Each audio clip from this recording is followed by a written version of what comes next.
আসসালামু আলাইকুম প্রিয় দর্শক, আজকে আমি তিনটা জরিপ নিয়ে কথা বলবো। আমি আগেও বলেছি যে জরিপে যে ফল হয় সেটা আমি ওভাবে গুরুত্ব দিই না, শুরুতে আমি বলে নিচ্ছি।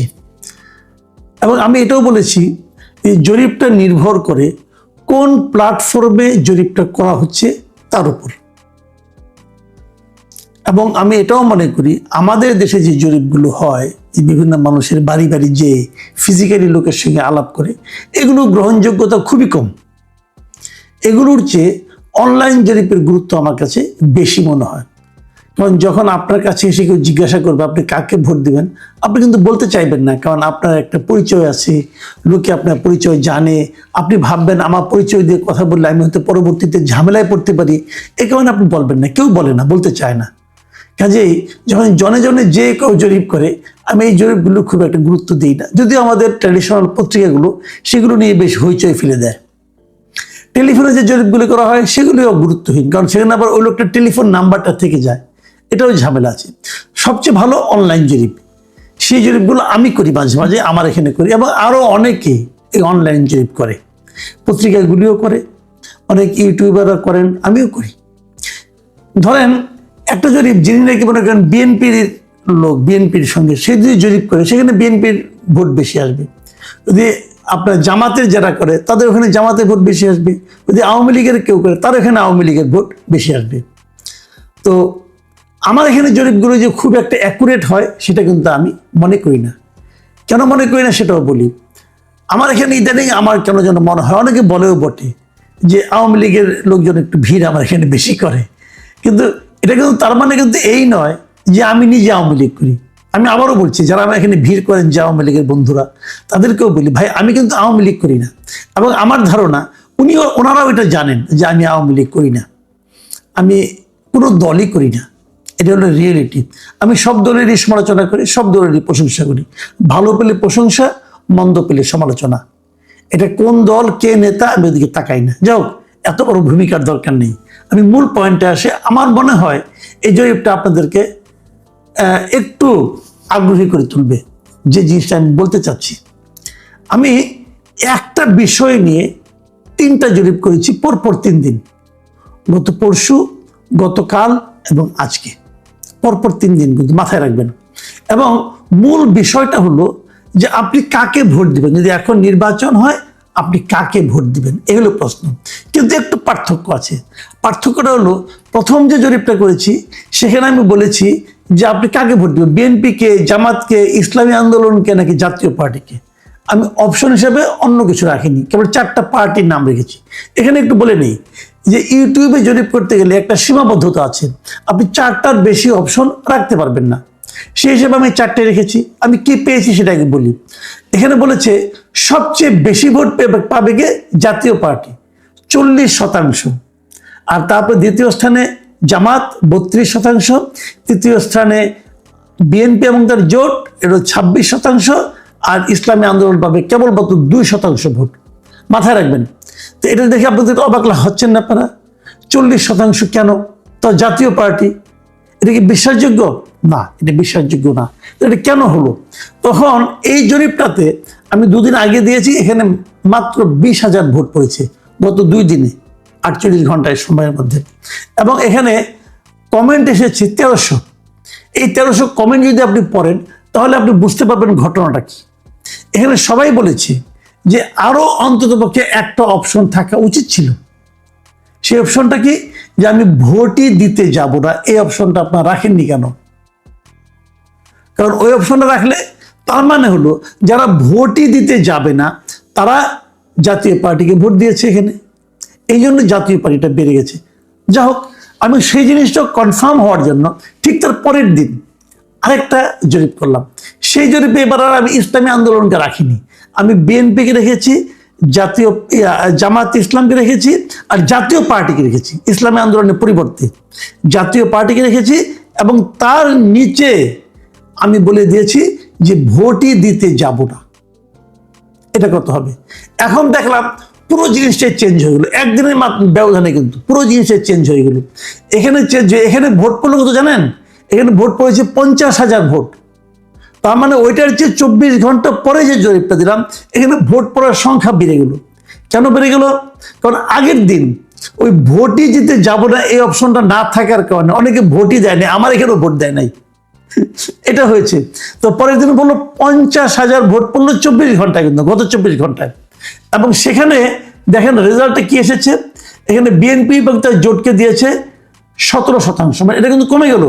আগের বার ছিল 26%, এবার সেখান থেকে কমে যে 9% কমে হলো 17% লোক তারা বিএনপি এবং তার জোটকে ভোট দিবে। আর জামাতকে ভোট দেবে 31%। এটা কিন্তু খুব একটা কমেনি। জামাতকে আগে দিয়েছিল 32, এবার আসলো 31। আর জাতীয় পার্টিকে 3%, আর ভোটই দিতে যাব না এটা দাঁড়ালো 49%। তাহলে ওই যে আমি একটু আগে বলেছিলাম যে আমার এখানে আওয়ামী লীগের লোকজন একটু ভিড় করে বোঝাই জানি, তো সে কারণে আমার যেটা ধারণা, এই যে বিএনপি 26 থেকে 17 হয়ে গেল, এটা কমলো কেন? এটা কমলো হলো আওয়ামী লীগের কিছু ভোট হয়তো বিএনপিতে যেত। যেহেতু এখানে আওয়ামী লীগের ভোটই দিতে যাব না এই অপশনটা আছে, অতএব লোকে এখানে যখন দিয়েছে তখন ওইখান থেকে 9% লোক, বিএনপি থেকে 9% লোক এখানে এসে ভোট দিয়েছে। তার মানে আমরা যারা ভাবছিলাম যে আওয়ামী ভোটগুলো বিএনপি জাতীয় পার্টিতে জামাত ইসলামে যাবে, আমরা যারা ভেবেছিলাম যে আওয়ামী ভোটগুলো জামাতে যাওয়ার একটা সম্ভাবনা আছে, আমার এই জরিপ বলছে সেই সম্ভাবনা আসলে নেই, বরং সেটা বিএনপিতে একটু বেশি যাবে। আর জামাতের কমেছে মাত্র 1%। কারণটা হলো জামাতের ওই 1% লোক জামাত নয়, কিন্তু জামাতকে ভোট দিত। জামাতের ভোটটা কিন্তু একটা স্ট্যাটিক অবস্থায় আছে। আচ্ছা, আর জাতীয় পার্টিতে ভোট কত? অনলি 3%। আগের বার ছিল 40%, সেখান থেকে কমে হলো 3%। মানেটা কি? মানে জাতীয় পার্টির নিজস্ব কোনো ভোট নাই। যদি তারা কিছু পায় সেটা আওয়ামী লীগের লোকের ভোটই পাবে, আর কারো ভোট পাবে না। আসেন এরপরে সবচেয়ে ইন্টারেস্টিং পয়েন্টটাতে আসি। আজকে সকালে 10টার দিকে আমি আরেকটা জরিপ দিয়েছি একই রকম, কিন্তু এখানেও অপশন একটা চেঞ্জ করে দিয়েছি। সেই অপশনটা ভোটই দিতে যাব না এটা বাদ দিয়েছি। এটা বাদ দিয়ে আমি বলেছি যে ধরা যাক হাইপোথেটিক্যালি আপনি ধরেন এবার যদি আওয়ামী লীগ ইলেকশন করতে পারত, কথার কথা আমার প্রশ্নটা এরকম ছিল, যদি আওয়ামী লীগ এখন নির্বাচনে থাকতো তাহলে আপনি কাকে ভোট দিতেন? এই হলো আমার প্রশ্ন। আওয়ামী লীগ নির্বাচনে নাই, কাজে এটা হয়তো অর্থহীন জরিপ হতে পারে, কিন্তু আমি সেই সম্ভাবনাটা বুঝতে চেয়েছি যে আসলে আওয়ামী লীগের কয়জন। এখানে 32,000 ভোট পড়েছে 8 ঘন্টায়, প্রথম 8 ঘন্টায়। তার মানে যে হারে পড়ছে এটা হয়তো ওর চেয়েও বেশি ভোট এখানে পড়বে। মানে আওয়ামী লীগ নির্বাচনে থাকলে আসলে বেশি লোক নির্বাচনে ভোট দিতে যেত। এখানে ভোটের হারটা কি? বিএনপির ভোট কিন্তু আগের সেই 17 থেকে আরো 3% কমে গেছে, এখানে এসেছে 14%। জামায়াতের ভোটে এবার অনেক কমে গেছে, এবার 31 থেকে কমে হয়েছে 20%। ভাবেন একবার, তাহলে জামাতে কিছু ভোট পেত আওয়ামী লীগের, আর আওয়ামী লীগের ভোট কত? 62%। আর এই 3 দলের কোনোটাকেই ভোট দেবে না এমন লোক হলো 4%। এরা হয়তো ইসলামী আন্দোলন এদের এখানে যাবে। তাহলে এখান থেকে আমরা কি দেখলাম যে তাহলে আওয়ামী লীগ ভোট পেত কিন্তু 62%। তো যেহেতু আওয়ামী লীগ নির্বাচনে নাই, কাজে এটা নিয়ে আনন্দিত হওয়ার কিছু নাই। হ্যাঁ, কিন্তু আমি বলতে চাচ্ছি হয়তো আমার এখানে আওয়ামী লীগের লোকজন বেশি 80 তারিখ ভর করছে, যেহেতু ধরে নিচ্ছি, কাজে তারা সবাই এই 62-র মধ্যে আছে। আর বাকি রকম এখন আপনি বলবেন যে অন্যরা নাই কেন, অন্যরা আমার এখানে এতটা ভিড় করে না কেন? অন্যরাও করে, অনেক করে, লোক তো অনেক। আপনি ভাবেন যদি 32% হয়, যদি 32,000 ভোট পড়ে, তার 20% কিন্তু কম না, প্রায় 6,400। 6,400 আমার এখানে যারা দেখেন তাদের মধ্যে 6,400 জন যদি জামাতকে ভোট দেয়, এটা একদম কম ফিগার না। এই ফিগারটাকে একদম আপনি অবহেলা করেন না, এটা অনেক বড় ফিগার। কিন্তু এখানে যে জিনিসটা হয় কি, এই যে একটা ক্যারেক্টার আছে, আমি দেখেছি ইউটিউবে অনেক দিন থেকে, যে ইউটিউবের ক্যারেক্টারটা হলো যারা একটু বিপদে থাকে তারা সোশ্যাল মিডিয়ায় বেশি নির্ভর করে। যেমন আগে করতো সেটা বিএনপি অথবা জামাত, এখন করে আওয়ামী লীগ। আর যারা একটু লুটপাট এবং নানা রকম ধান্দায় ব্যস্ত থাকে, তারা একেবারেই দেখে না, যেটা আগে আওয়ামী লীগ দেখতো না, এখন বিএনপি দেখে না, তারা এখন অন্য কাজে ব্যস্ত। আর জামাতের যারা লোক, তারা আগেও ডেডিকেটেড, এখনো ডেডিকেটেড, তারা খুবই সিরিয়াস, তারা সিরিয়াস ভেঙে থাকে। কিন্তু জামাতের যেটা আছে এটাই, জামাতের এটি সুবিধা, এটি অসুবিধা। অসুবিধা এই কারণে, জামাতের যত কর্মী তত ভোট, জামাতের কিন্তু তার বেশি নাই। আর আওয়ামী লীগ বিএনপি ক্যারেক্টারটা এমন যে কর্মী টর্মী হয়তো কম, কিন্তু ভোট, ফ্লোটিং ভোট সবাই সেখানে পড়ে। এরা কোনো দলের না, তারা এসে আওয়ামী লীগ অথবা বিএনপিকে ভোট দেয়, তারা সাধারণত জামাতকে ভোট দেয় না। এই ফ্লোটিং ভোট না হলে নির্বাচনে জেতা বড় কঠিন। তবে জামাত এবার নতুন একটা ক্যারেক্টার তৈরি করার চেষ্টা করছে, তারা সবাইকে ইনক্লুড করার চেষ্টা করছে। যাই হোক, সেটা অন্য হিসাব।